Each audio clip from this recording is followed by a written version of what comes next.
Good day. It's Take Two with Jerry and Debbie on EWTN Radio. I'm Jerry Escher along with Debbie Georgiani and you are the one who drives the program each and every day. So we really know that you're going to do that today. Because Debbie, we have a topic that I know a lot of people are going to be able to resonate with. You and I can to a certain extent, and we know that others will be able to relate to it probably even more than you and I can. So looking forward to it. Well, I think most of us can remember the Brady Bunch or the Partridge Family, and those were big families. And we thought about that, and we maybe came from a large family, or we always wanted a large family, or now we actually have a growing family. And it's quite large, maybe 4, 5, 6, 7, 8, 9, 10. Jerry and I both are birth families. Jerry, you're one of? 5. Yeah, I'm number 2 of 5. 2 of 5. And I'm number 6 of 6. So we kind of wanted the Brady Bunch. My older brother really wanted me to be a boy, so it would have been 3 girls and 3 boys. But I kind of ruined that, so it's okay. It's all good. Well, I used to watch. Our family used to watch 8 is Enough. If you remember that program on TV. Yeah. So if you haven't picked up yet, dear Take Two family, what we're talking about today and what we need you to weigh in on is: did you come from a large family? Are you raising a large family? 833-288-EWTN or 833-288-3986. What were the benefits, the good things, the positives, the pros of being part of a large family or having a large family now? And there are challenges, of course. What are some of the challenges, things that you and your family had to overcome amidst, God willing, all of the love that was in your household? 833-288-3986. Okay, so we'd love to hear from you. Please call in. This is a new week of shows. Tomorrow, Jerry and I will be flying to Alabama for the EWTN annual radio conference. So we'll be broadcasting live right there at the beautiful Hyatt, and it'll be so much fun. You'll get to see, well, you won't get to see it, but we'll tell you about who's passing by. Like a lot of times, Dr. Ray Garandi visits the booth, and Cy Kellett, and Teresa Tomeo, and Johnette. It's kind of fun. You just go, hi, Johnette, as you're doing the show. It's a little distracting, but it's fun. Okay, and that's going to be this week. So this is right now the show that we started this week off because we really feel you have something to say about it. Okay, everybody has an idea of large families, even if you didn't come from a large family or you don't have a large family, you're not raising a large family. You have this idea of what a large family, the dynamics are, what it feels like, how great it is, all the fun times you have. But you know what? Large families there can be some issues with it. There can be some attention problems. Everybody vying for attention, mom and dad's attention. One child maybe doesn't do things, in line with everybody else. That's what it was like in our family. Did you have one of those children in your family, Jerry? Yeah, I'm not going to say who it was, but I'm not either. I'm going to protect them. But and it can be difficult. So let's talk about it. 833-288-3986. And Jerry, please don't let me forget to do a little housekeeping on our book club. Don't let me forget because Gigi's reminding me. I will not let you forget. Text. Yeah. Okay. But we have about half the lines are filled right now, so you're going to get right through at 833-288-3986. Take Two with Jerry and Debbie is your show. Today we're talking about the dynamics of large families. Many of the positive things include, for example, the increased possibility of a priestly or religious vocation. You've got built-in babysitters when the older kids get a little bit older. True. Kids typically don't get lonely. They're socially well adjusted. Just a lot more love in the house. And then, of course, at the parents' end of life, Debbie, there's a greater likelihood that parents will have children to care for them in old age. But obviously, some of the negatives, you mentioned a couple of them, vying for attention. I put down a couple things. Hand-me-down clothes. Sometimes you got to wear hand-me-down clothes. Stop. You didn't. You were the first boy. Now, come on. I know. I'm just saying some families. But also, Debbie, just financially, some large families, they want to have more kids because God gives them that and they love it. But that can obviously create, financial strains on a family as well. And, sending kids to college and keeping them in activities and stuff like that. So, yeah. But you didn't have to wear hand-me-downs. You didn't wear like any uncle's clothes or something like that, did you? No. I think we probably got new school clothes every year. Yeah, you just passed them down to your brothers. Yeah, right. Poor John who's the baby of the family? Is John the baby or is it Jim? Jim, my brother Jim, which is another thing too. My mother, well, it's her own fault. My parents, they named us Jerry, Joe, John, and Jim. So that's what I was going to say with large families. One of the kids is in trouble. You never know which one it really is, because my mom would just go, Jim, Jerry, John, all of you, just get over here. She did the JMJ. You realize that, right? I guess so, yeah. Well, yeah, because Mary, she did JMJ. That's a good Catholic. There you go. Okay, so we want to hear from you. 833-288-3986. Maybe you were the bonus baby of the family. See, I used to call myself the oops baby, but then one of our kind listeners on Take Two said, no, Debbie, it's the bonus baby. So maybe you were the bonus baby. My mom and dad my mom had 5 kids, Jerry, in 6.5 years. And then a whole 6.5 years later, here comes the bonus baby, me. And so that's interesting. It's like having 2 families in one. And that's a whole nother dynamic we could add to this large family discussion. 833-288-3986. We want to hear from you. Let's talk about large families, what that means. And it's a beautiful thing. Let's celebrate it, because it just is more and more Catholics out there in the world. And that's what we want. All right, 833-288-3986. Couple people being screened by Ryan right now. Ryan Penny, Jeff Burson is on social media. Rich Jesse is handling the controls with his usual excellency, and we appreciate that. And we look forward to hearing from you as we talk about large families, which, as we all know, are not as prevalent today as they may have been a generation or 2 or 3 ago. Debbie, I mentioned the dear friend that I share a house with, Harvey. He's one of 15 children from Eastern Canada, and he was, I don't remember which one he was. Well, they had a family across the street. He was telling me, we were talking about this show today, and he said there's a family across the street with 21 kids. And so you're talking about 2 people on the same block, 36 kids in 2 houses. Wow. Did he grow up in a big house? Did he have a big house, or did he have to share? I don't know. I'm sure they all probably slept almost literally on top of each other. 3 or 4 bunk beds, 3 or 4 high. Who knows? But I remember we had a lot of bunk beds. Did you have bunk beds? Oh, yeah. I slept on the top bunk, yeah. Oh, of course, because you were the first son. You got the top bunk. Well, I think I was probably forced to. I didn't really like the top bunk. But really? Yeah. It was kind of fun, though. I mean, you're sitting much higher than everybody. I think those were the days where they had the bunk beds where they had those slats that used to come down. Do you ever remember those? Now they kind of bolted those in, which is very smart, so you don't hurt anybody. Bunk beds aren't what they used to be. Exactly. Okay, folks, we want to hear from you about your large family experience. 833-288-3986. This is your show, Take Two with Jerry and Debbie. More to life. The church has 2,000 years of wisdom to share on what it takes to live life gracefully. We're so overwhelmed by how much our faith has transformed our marriage and family especially. We want everyone to experience the incredible gift that the Catholic vision of life and love really is. More to Life with Dr. Greg and Lisa Popchak. Tomorrow morning, 10 Eastern on EWTN Radio. Here's today's quote from Mother Angelica's Perpetual Calendar. We all have a totally different degree of holiness. And if the enemy suspects that your degree of holiness is high, he will do all in his power to lower it. Remember, he is satisfied with you gaining half the glory. Mother's spiral-bound Perpetual Calendar features an inspirational message for each day of the year. It's available from the EWTN Religious Catalog at EWTNRC.com. We know you like listening to Take Two with Jerry and Debbie on EWTN Radio, but have you thought about bringing them to your next event? No matter what type of event you're hosting, parish mission, conference, or retreat, trust Jerry and Debbie to make it come alive.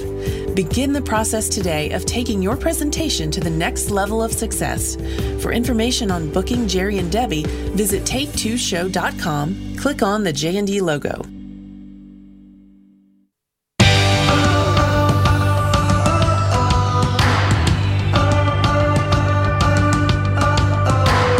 And we thank you for starting your week out with Take Two with Jerry and Debbie. And of course, Women of Grace before us, Doctor is in after us.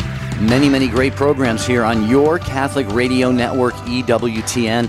and your local affiliate. And that includes devotionals. As we know, Debbie, we hear the Mass every day. And of course, folks, you can pray the Holy Rosary with maybe hundreds of thousands around the world at the same time at 5:30 a.m. Eastern Time and 9:30 p.m. Pacific Eastern Time, 9:30 a.m. Excuse me, it's Monday. You could hardly tell. 5:30 a.m. and 9:30 p.m. both Eastern Times here on EWTN Radio. We got the message. It's all good. Speaking of messages, folks, if you joined our Inspired by Faith book club, we are moving the chats over to Facebook. So please find us on Inspired by Faith book club on Facebook and join the club. Gigi's waiting for you to join. It's going to be really fun because it's so easy to correspond and chat on Facebook. So find us there. Shauna did a great job putting together a wonderful group. And so please make sure you move over to Facebook. Okay, Jerry, we have full phone lines. No surprise at that, because a lot of our listeners have things to say about large families. And so we want to go right to the phones. Let's go first up to Martina. Martina in Traverse City, Michigan, listening on Alexa, first-time caller. You get the virtual bell, Martina. Thank you so much, and welcome to Take Two. Thank you. I'm listening every day. I love your show so much. Oh, thank you. We love you, Martina. Thank you. Got a little one in the background here. So, my husband is, there's two of them, him and his younger sister, and then I'm an only child, and we have 9 children of our own. So from one extreme to the other. It sounds like it. You know, was it because you were an only child and your husband had only one sibling that you kind of got together and said, you know what, we want to have more, we want to give our kids more kids in their sibling group to have around the house and to love and to grow up with? Well, I think it was more the growth in our faith and the trust in God that led us one by one, and then at the end we had twins. We were joining that cool group. So we didn't necessarily set out to have a larger family. It just sort of progressed that way. That is so cool. So who's that making themselves known in the background right now? That is Adeline Grace, and she's very too. Adeline Grace. I love that name. Okay, so I love doing this, Martina. I just think it cracks me up. It reminds me of what Jerry said about his mom naming everybody, all the boys, the J names, and she would run down whenever somebody was in trouble. Okay, so go real quickly. The 9 kids, run down from oldest to youngest. I love when parents do this. Okay, it's Joaquin, Colton, Kellen, Remington. We had all 4 boys, and then the 5 girls are Piper, Darby, Adeline, and then the twins are Madison and Isabel. Oh, wow. I love it. Wow. You know what's cool about your names? I think it would be, am I safe to say it would be hard for you to, rattle off the same names like Jerry was saying his mother did? It would be hard because each name that you pick for your child is very unique. Well, and my saving grace is I like to label everything. Everybody has their own hat box and their own snack box, and so I can't have double initials or else I would be getting in trouble because I like to be organized. Oh, that is hilarious. I love it. What beautiful sounds to hear in your home. Your home is always filled with those glorious youthful sounds that I think it just reminds us of a little slice of heaven. I mean, it's life. It's life to the full, Martina. Yeah, it's my husband and I always talk about how fun it's going to be, when we get to become grandparents and all of our daughter-in-laws and son-in-laws get to come with all of our grandkids, how fun the holidays are going to be, And expensive. Controlled chaos, but just lovely. Well, no, maybe, but yeah. At this point, you start to make up the new rules. Like we're going to buy for so and so and so. People are going to buy for different groups and stuff. But thank you, Martina. We're so glad that you found us on Alexa there in Traverse City, Michigan. Do call again. We appreciate it, and God bless you and your husband and those beautiful 9 little kids. 833-288-3986. And speaking of having a large family, extended family, grandkids and all that, I think Mary Catherine, I'm sorry, Mary Catherine, hang on. You will be right after Pat in Bethel, Connecticut. Hi, Pat. Welcome to Take Two. Hi, Jerry. Thank you for having me. Oh, sure. So what do you want I to... spoke to your screener. I am one of 16. One of 16. Wow. Where do you rank, Pat? And I am about halfway. We're 10 boys and 6 girls. Wow. Nice. Was it a very loud house? Did you have a lot of... probably had a lot of action happening at your house, huh? A lot of action because my father was a farmer, so he had all the boys outside, and my mother had all the girls inside helping her get help to make food for anyone who was helping my dad on the farm. Wow. Wow. Well, Pat, if you could name the top 3 blessings of having a large family, and then the top 3, I guess we call them maybe challenges, what would each of those be? The top 3 blessings would definitely be you're never alone. You always have someone to talk to share things with, good and bad. I lost 4 of my siblings already, so we had a lot of comfort at that time. Mm-hmm. And we always had a lot of different recipes to try because everybody wanted to try something new. Fun. And and then I can't think. The only negatives was what you spoke of before was the hand-me-downs. I bet that was something as a young girl I didn't appreciate too much. But as I grow older, and both my parents are gone now, and every day that I think of them, with 16 kids, I marvel. How did they feed them and clothe them and educate them? And yet we're all good, productive citizens. So and the biggest thing is we're all still churchgoers. That's huge.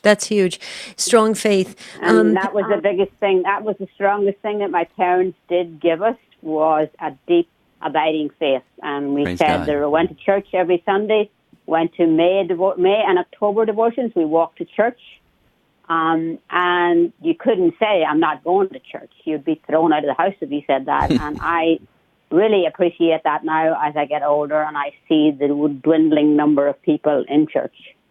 And they taught us not just that they make us go to church, but they instilled a love of church in us and a love of prayer and deep faith and respect for the church and the priests and the nuns and everyone.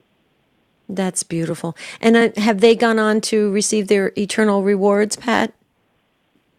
Yes, they have. Unfortunately, I guess because of having such a large family, I lost them each 10 years apart because my father passed away at 57, leaving my mother at 47 with 6 kids still at home. Ooh. But the older ones chipped in and helped out, and everybody helped out and helped my mom, and everything was, I left my job in the city and came back home and stayed home with her and helped her out and got a job local. And my older sister did the same thing, and everybody just helped out.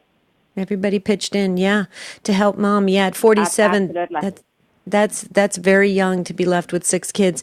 Pat, can we have your mom and dad's first name? We keep a book of living and deceased, and we just want to honor your parents. What beautiful parents you had. Yes, I sure did. Yeah, it makes me cry when you say that because his name was Michael, and her name was Sarah Patricia. Sarah Patricia. Oh, so you were named after her, right, Pat? Yes, I was. Okay. Yeah. Okay. Beautiful. Wow, you have beautiful, beautiful parents, and I'm sure if God willing, they're just beaming at this conversation today when they hear how you're speaking of your beautiful birth family. I think it's wonderful, and I'm sorry, it must have been so hard when you lost the first sibling, and my heart breaks for you on that because I have all of my siblings are all still here on this earth, and I tell you, it's going to be very tough when the first one goes, and it's a hard thing. Yeah. And Jerry, you experienced that. 3 brothers and 1 sister. Yeah. Wow. Yeah, it is tough. Yeah, Pat, I lost my sister who was 57 years old a couple years ago, and so I never know when it's going to happen. But I think it just highlights the fact that, we all have to just love, love, love as much as we can. Those times that we get to be together, which sometimes are fewer and further between, as we grow older and go our own separate ways, we just have to remember what's truly important to all of us, and that is family, and especially as we move toward our eternal family dwelling in heaven. So, beautiful, Pat. Anything else you want to add before we move on? Yes, we have all those people to pray to and pray for. Great point. Love it. Thank you, Pat. God bless you. Have a beautiful rest of your day. Okay, Mary Catherine, you've been waiting so patiently in Peoria, Illinois, listening on Catholic Radio 88.1 FM. Hi, Mary Catherine. Good to talk to you. Thank you. Thank you for calling. Well, we have 9 children of our own, my husband and I. And then after I had 3 little boys, 3, 2, and 1, his cousin lived in Chicago, and his mother died when he was 1 year old. And, of course, they were fighting over who was going to take care of him and blah, blah, blah. And he came down to visit my husband's mother, who was a sister-in-law to this boy's dad. And they said, oh, my gosh, would you like to stay on the farm for a week? Well, he stayed forever. He just died 2 years ago with a fast-growing brain tumor. So, but he was with us all his life, just raised him like one of ours. But we had 9 of our own. So that was very wonderful and a blessing in disguise. Now, Mary... Also, out of all those kids, 9 of them are married.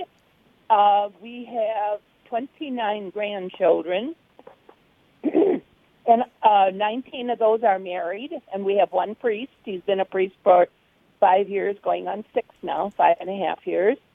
And family is the whole center of our life. It has been and is and will be. And out of those 9, 8 got college degrees. So we worked like slaves. Never had days off, never had weeks off. But every Sunday was set aside as a Sunday for God's Day. And we would go to Mass all together. There was no questions. We lived out in the country. And everybody got in the car and went to church together. And we came home and we spent the rest of the day either picnicking, partying, playing cards, house games, all winter, sled rides, the whole thing. Wow. We do have, from our 19 grandchildren married, we have 40 great-grandchildren. Number 41 is on the way. My goodness. Mary Catherine, thank you for calling. Yes. And this is really fantastic. And, the thing that jumped out at me, several things, actually. You said you never miss Mass, of course, but that you would honor the Lord's Day. It wasn't a day of work. It was a day of going to church, of course, and then gathering as a family and having a big meal or a big celebration on that day or what have you. And I can't help but think that God certainly absolutely honored that. And one question I'd be curious to ask you and anyone who had a family the size that you did or larger, maybe not even quite as many, but, just how kids learn generosity. You talked about the one who's a priest, and the other ones all got their college degrees. They're married now. They're having kids. Talk about how generosity within the home is fostered when there is a large family. Well, I'll tell you, Christmas was what you needed, not what you wanted. You could dream in the Christmas catalog, and wish and wonder what Santa was going to bring you, but that you grew out of that in a hurry. But as our children started getting married, another thing was beautiful in our family. In 1987, we quit giving Christmas presents, never did give birthday presents. You got a nice meal on your birthday. That is it.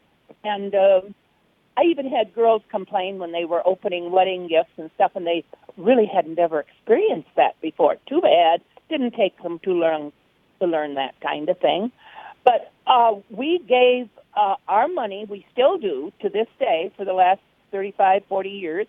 We take an envelope of our money to the parish hall. We meet in the parish hall because there's always 60 or 70 people present. And we bring money, and my 3 daughters are the committee, and they choose 2 local families that need help, whether a husband died or they're in the middle of remodeling a kitchen or a bathroom. And one of my daughters will take that to the house and give them half of that. We divide it in 2. 2 checks get delivered the day after, 2 days after Christmas. And that's our Christmas. Wow. Our kids nobody's wanted. They all have more than they need. Mm-hmm. Mm-hmm. Beautiful. But we've been doing that since 1987. Oh, that is is beautiful. We call ourselves, WERD, there is no such word, but that is the WEX Evening of Entertainment, Recreation, and Dumbness. Because our siblings still get together every 2 months because they don't have time to go around and see everybody. But right. Somebody hosts every 2 months, and whoever can come comes. Beautiful. But our siblings don't live farther than 2.5 hours away from our home. But, oh, my gosh, the grandchildren are everywhere in the country. I love it. Wow, what a blessed family, huh, Debbie? I know. It's amazing. Which it says here, Ryan wrote this down, Mary Catherine, that you have 107 in your family. I would love to see that 107 family reunion picture. I would love to see everybody squished into that picture. I think that is precious. Mary Catherine, God bless you. What a beautiful, beautiful big family you have. This is Take Two with Jerry and Debbie, and we're talking about large families today. When we come back, we're going back to the phones to hear what you have to say about the big families.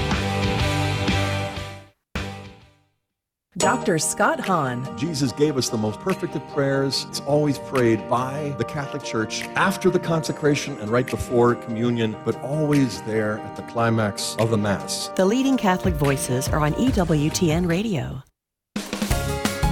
This is Mike and Alicia Hernan with the Messy Family Minute. It's vitally important for children to feel individually loved and known by their parents. Especially in a big family like ours, this can be very challenging. But no matter how many kids you have an obligation to work on your relationship with each individual child. Relationships are built with the material of time, and we need to give our time to our children in a very intentional way. We do something with our kids that we call special time. Special time is spending time with one child doing something that they like to do. It can be very simple, like going to a park, the library, or going on a hike. Or you could go out for ice cream, a movie, or have some other fun experience. It's really not important what you do. What is important is that you are focused on getting to know that individual child and sending them the message that they are important, they are loved, and they are known by you. This lays the foundation for their relationship with God. For more inspiration and practical advice, visit us at messyfamilyminute.org. The wisdom of Mother Angelica. Have you ever been so grief-stricken and so heart-sick that you can't see God? You can't see God in the tragedy. You can't see God in that cross. You can't see God in that sin. Why? You're enveloped in that grief. You're enveloped in fear. And God is out the window. You don't see Him standing right next to you. EWTN. Live truth. Live Catholic. Tomorrow on More to Life, Runaway Train. Are your feelings getting the best of you? We'll share simple techniques for getting your emotions in check. Now, back to Take Two with Jerry and Debbie.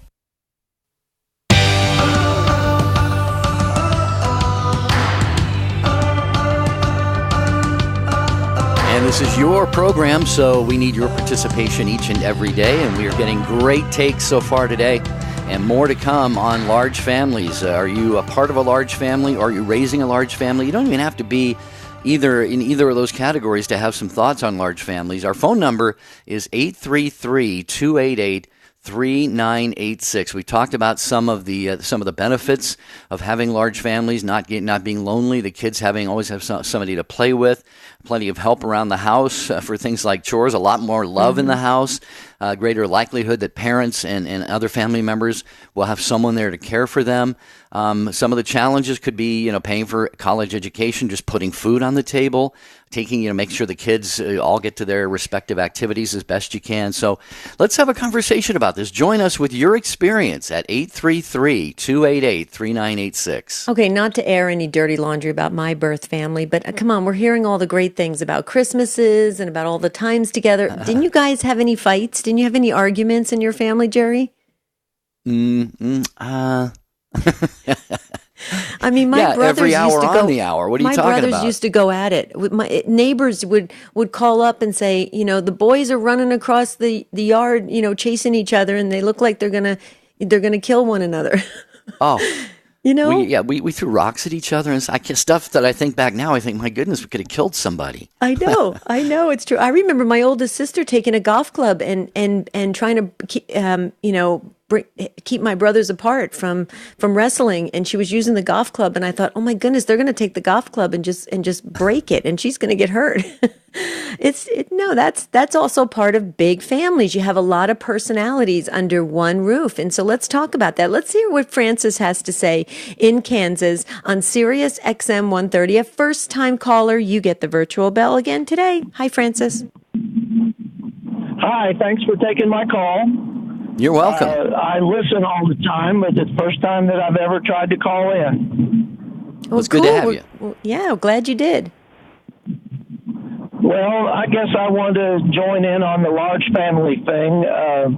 I'm the oldest of 15, and all single births, and of course the same parents. So it was quite an upbringing. So, Francis, being the oldest, I'm now the oldest in my family. Of course, we're all adults now. My sister was the oldest in our family, and then 4 boys after that. So, being the oldest, how did you see that as being sort of a unique, I guess maybe in a sense almost a responsibility? Did you ever sense that the other kids were looking not only to their parents, to your mom and dad, but maybe to Francis, their older brother, as to kind of how to do things in life, how to grow up, how to mature, how to be responsible? Did you feel any of that? Yeah, I did. I mean, I consider myself a guy that has lived a life of mostly in leadership positions, and I credit that upbringing because I had to take care of the kids an awful lot of the time. My mom was pregnant for the majority of her life, so. That being said, we just did things together, and it was my responsibility to make sure that happened, and we kept everybody together. Francis, do your siblings still go to you as kind of, one of the leaders in the home? Do they still go to you for things that they have as adults? Well, I mean, yeah, we still, they kind of, I think, I hate to say this because it makes it sound a little uppish, but there's 10 boys and 5 girls. And the boys, I mean, we just get together and have a great time. We just came from a weekend Knights of Columbus social out where we were born, because out of the 10 boys, 9 of us are 4th degree Knights of Columbus members, and we had a social on last Saturday night out in western Kansas, which there's no people out there anymore. But we just had a great time, and the brothers, they all, they all flock around, and of course we relive our childhood and tell stories about what our kids are doing today, and so on and so forth. Nice. Yeah, I'm a 4th degree Knight too, brother Francis. So, and Debbie's husband Marty is as well. And I was just chuckling there because most people would say, like, with 9 or 10 boys in the family, you've got a baseball team. But actually, your parents raised a Knights of Columbus council, which is pretty cool. Well, they did raise a baseball team too. We played when my dad was alive until he couldn't do anymore. Why, we played in the State Knights of Columbus softball tournament every year out here in Kansas, and it was just my dad and all of his sons. And so it was really amazing, and we carry that tradition on today. Now all the nephews and their kids, we get together every July in Hutchinson, Kansas, and have a big family reunion. And as I recall, last year there were 137 in the picture, and there was about 25 or 30, I believe, that couldn't make it. So, it's just things like that you just can't. People just don't understand. Right. Yeah, very true. Okay, so we hear all the beautiful things about having 15 kids under one roof. Okay, what can you say? What were some of the dynamics that weren't so pleasing to your parents? Maybe was there any competition? Not to air any dirty laundry, but you're going to have family dynamics. You're going to have the good, the bad, and the ugly. I mean, there's going to be things. Was there a certain family member that would just really wanted your parents' attention and couldn't get it, or didn't like the hand-me-downs? I mean, did you have any of that, Francis? Well, we didn't have any choice on hand-me-downs. You just got them. That's all there is to it. And we lived on a dairy farm, and we provided our own meat, all that stuff. No, you didn't have a chance for anybody to garner any special attention because there was a new one coming every year. I do want to share one thing. When I was a senior in high school, and people today would just, with one or two kids, would never be able to fathom this. When I was a senior in high school, we had a child in every class in school except the junior year. Oh, my. Oh, my goodness. So, yeah, PTA meetings were like every night for, however many, 15 What about days. school pictures? You could go broke on school pictures, Francis. Those are expensive. Well, I know we have them because I see them every time we meet someplace. Why somebody pulls out the scrapbook and we have school pictures. So I don't know how that all worked. It was the lunch thing that I couldn't fathom today. If I had 15 kids, I don't know how I'd pay the lunch bill. Yeah. Well, there were 5 in my family, and we actually got free lunches because we were very low income at the time. And I don't know if that program was there, Francis, when you were going to high school or not. But anyway, thank you, Brother Francis. We appreciate your call so much. We've got a lot of other folks we want to get to here, but thank you. Bless Thank you, Francis. Yeah. Thank you for sharing about your large family experience. You're very welcome. Very welcome. Yeah, absolutely. Call anytime. We'd love to hear from you again. Jerry, it's interesting. I told my parents about 15 years ago, I just was amazed at how we always had food on the table. We had a ton of food in the refrigerator.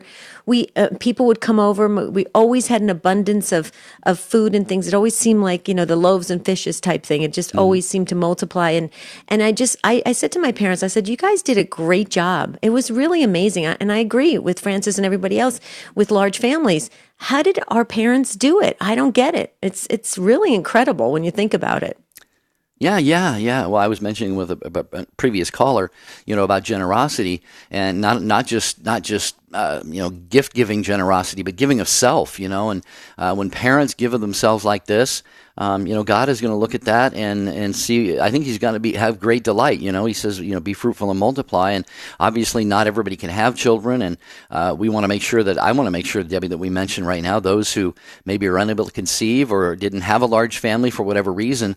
This show is not to exclude you or make you feel left out or offended or anything like that. But this is just to look at a very specific type of family size that we had. I don't know if we've talked about this on the air before or not. So Right. Well, it actually was suggested by one of our listeners to address large families. So that's why if you have suggestions, please send them to us. You can send them by email, take2@EWTN.com. Okay, back to the phones we shall go. And Julia is waiting so patiently in Pennsylvania on Holy Virgin Mary Radio. First-time caller as well. You get the virtual bell. Hi, Julia. Welcome.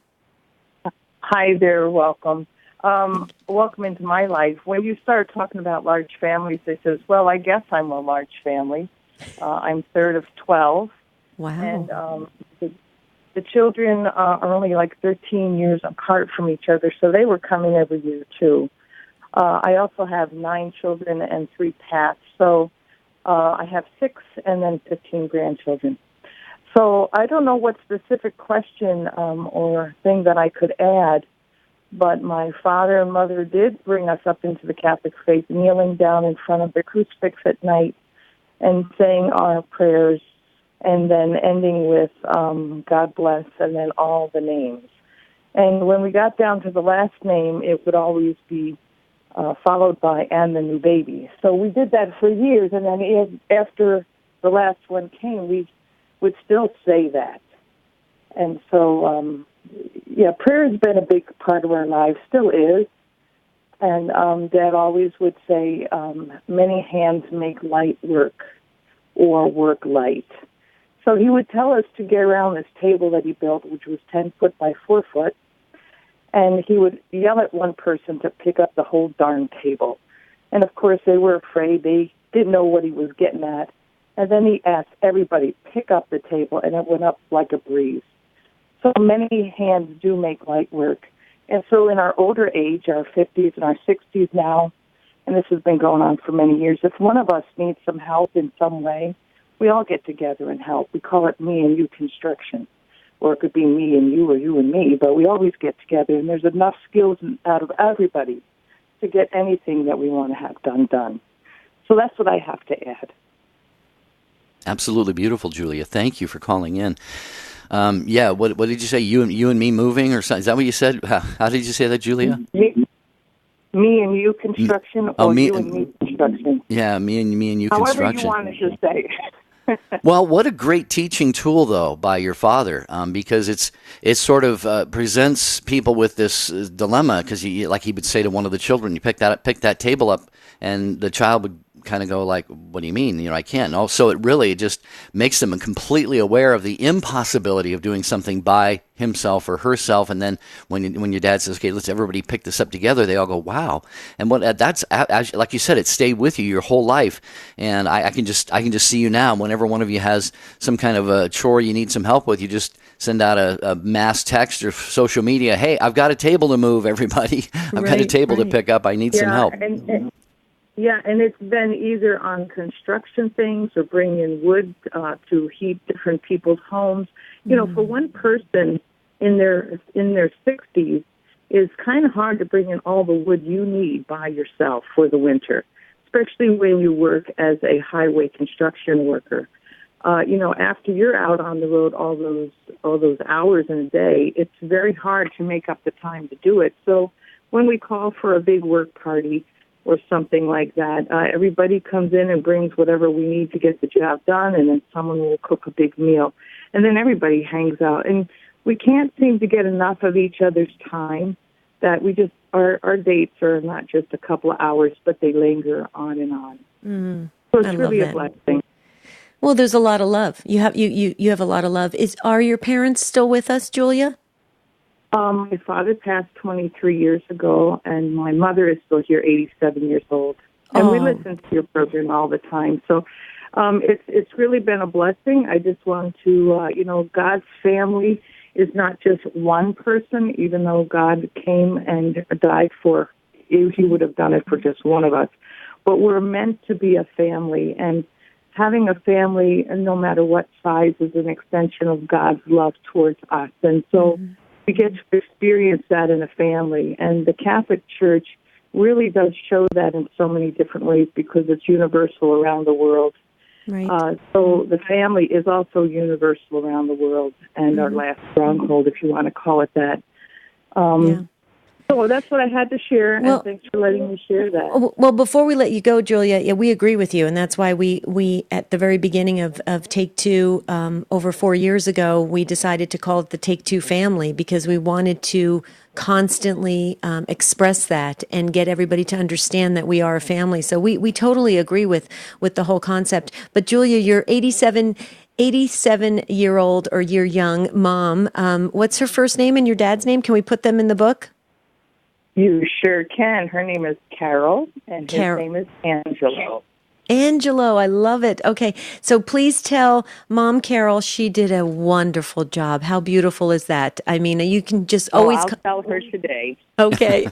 Deb, tell her we love her, and that's just wonderful. What a beautiful family. And the thing that we're noticing, Julia, and I'm sure you're noticing it as well with the calls, faith and family and being together and having fun together and prayer is the central focus of these large families that are really, I think, staying with the families into the next generation for grandchildren and great-grandchildren. So I think this is a good lesson for all of us to get back to that. If our family is kind of fractured or anything like that, maybe try to bring that back. What do you think, Jerry? Oh, absolutely. I think Julia just used the phrase "the last stand." I mean, the family is really humanity's and society's last stand right now, and so we really have to work extra hard on restoring the family as God intended it to be. And so That's right. I'm glad we're having this lively conversation today. Thank you, Julia, so very, very much. We're grateful for your participation. I want to mention the EWTN Religious Catalog because, folks, believe it or not, Debbie, it's already toward the end of October. Christmas is popping up everywhere in stores and stuff. And folks, we don't want to be ahead of ourselves. We want to get through Advent and make it a holy Advent. But let's face it. You're going to be buying gifts and giving gifts to people at Christmas, for anniversaries, to the college students in your life and so forth. Well, check out EWTN Religious Catalog because they have, folks, literally thousands of faith items. They have statues, they have jewelry, they have audio products, books, you name it. You name it, they're going to have it there at the EWTN Religious Catalog. So make your first shopping destination for the upcoming holidays at EWTNRC.com. We would appreciate that greatly. Okay, and let's move on to Laura. And Laura's been waiting patiently in Miami, Florida on the EWTN app. That's how you're listening, Laura. Welcome to Take Two. Thank you. How are y'all doing? Doing well. How are you? Laura? Great. It's so funny because it seems like there's a lot of people with 9 children calling in because I also have 9 children, and I think that's just terrific. And my oldest is 33 and my youngest is 18. And I thought what I would share I'm just so thankful to God for my children, for one thing, but I'm also thankful that God touched my heart to allow me to be open to that because I wasn't always there. And I didn't always think, oh, yes, bring on more children. So I was probably kind of going, God, are you sure you got the right person? And I'm not sure I can do this. And I don't know how I'm going to do this. And, people would always say, how are you going to pay for college for these children? How are you going to responsibly take care of them? And blah, blah, blah. And I would say, well, I guess we're just going to have to trust. And I was very encouraged because my husband was one of 12 and I was the oldest of 5. And all of his siblings did go to college, and most of mine went. And so basically I said, we'll just have to trust. But as my daughter, my third daughter was trying to go to college, and she wanted to look at a small school, and she wanted to look at a school that I had gone to, and I went up there to Georgia. And would you believe, I asked, it was just a God thing. I said to this man who was a friend of mine, he was working for enrollment management. I said, I'd love to work for my alma mater, but live in Florida. And he said, well, I think we can do that if you can travel. And so literally I've been traveling for my college for 12 years, but in that time, 7 of my 9 children have been able to attend this fantastic college, and college was paid for because of my work. And I was able to stay home with them when they were younger, but now I've been very blessed. 7 of the 9 are, going to be graduates of this college, and they all have had good jobs, and, they all love each other. They all want to be together. 3 are in Atlanta. They love hanging out together, and we've got 2 getting married. I'm just in the beginning of all the grandkids and all that, but I can already see where it's going to be great fun. Yeah, I can hear it in your voice, Debbie. I'm sure you can as well. Laura, you just sound like you've got so much joy over all of this. And thanks be to God. Praise God for all of the great things that you have shared here and the fact you weren't always as open to life, not because maybe of anything other than just, kind of wondering, like you said, how it was going to be possible. And I just love, there's a song it's by Elevation Worship, and it's called Do It Again. And some of the lyrics go, I've seen you move mountains. I know I'll see you do it again. Then it says, you made a way where there was no way, and I know I'll see you do it again. So Debbie, again, God makes these things possible. And Laura mentioned the word trust. If we just trust in situations like this, look at the blessings, how they just flow nonstop. Well, as you were talking, Laura, I was thinking, Jesus, we trust in you, and that's what you went by. And look how God provided. Everything is possible for those who believe. Mark 9:23. You believed in God's power to take care of everything and to provide. You trusted in that. And then you got really, I think, a beautiful dream job that enabled your children to have a beautiful education. And so I just think it's great because you could go back to those same people that said, how are you going to do this? How are you going to pay for it? You could say, God provided, and he provided beautifully and abundantly. And I just think it's wonderful. God bless you. What a beautiful story. And I think it helps all of us to maybe go back and look at our own life circumstances where we can trust more in God, and give it over to God and let God take care of it. Thank you, Laura. That was a very, very good call. And your life story is just precious. Thank you. I have to just share this real quickly, Jerry. This came in from Bernadette from The Rock. She says she's number 7 of 7. So she's the youngest of 7. I actually like her position. I like the youngest. Okay. She said when her father got dementia, her mother remarked that had she stopped at having 2 children, she would have been alone as her eldest brother had died and the second lived out of state.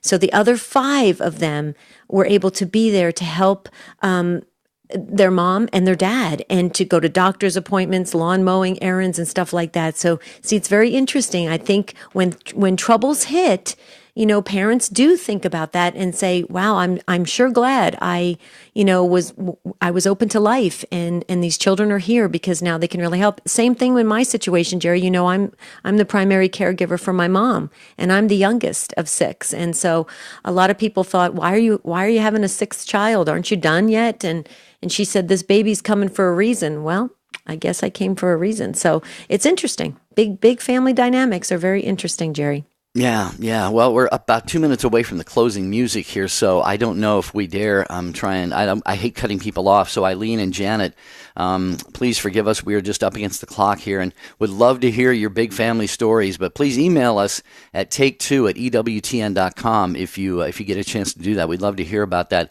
But we do have a couple social medias, Debbie, that I wanted to share, or you can if you'd like. Or yeah, and I just wanted to share that Eileen is listening on Annunciation Radio and Janet on JMJ Radio.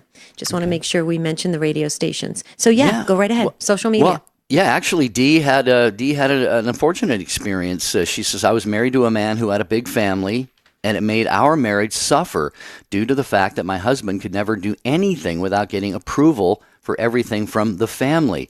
He never could leave the parents/family and be in union with his spouse. He did not read that part of Holy Scripture. So I feel very, very, my heart breaks for Dee, Debbie, that she had that experience. Well, I can relate to that. I actually can relate to that. My husband comes from a big family, 1 of 7, and I can't say that they were, super excited that I was coming into the family. They're kind of a big, just a big family with a lot of personality.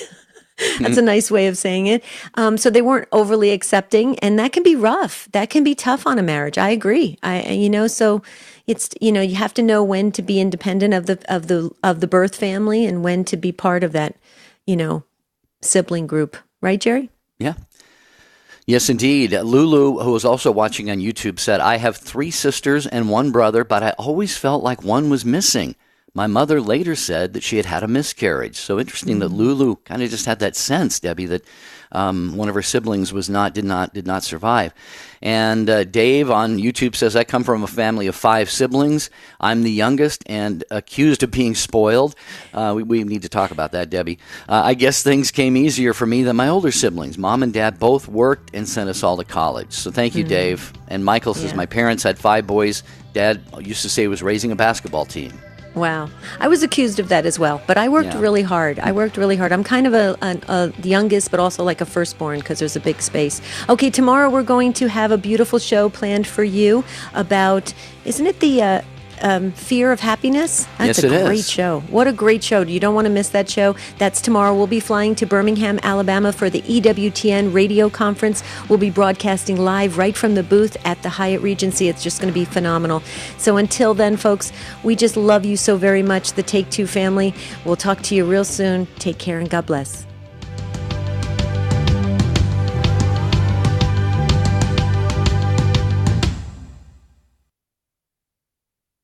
Ray Gurendi, making a commitment to the wives. When the show's on, put the radio under your husband's pillow. The percentage of yes dears will rise. The doctor is in next. Listeners to Catholic radio, I think, benefit most, at least initially, from what I call remedial catechesis. What Catholic radio does is it becomes an echo chamber for the teaching authority of the Catholic Church. And what we're doing is teaching many things which have been neglected over the last 40, 50 years. If you listen to Catholic radio, you know what the Catholic Church teaches. Al Cresta thinks Catholic radio is important. So should you. EWTN. Live truth. Live Catholic.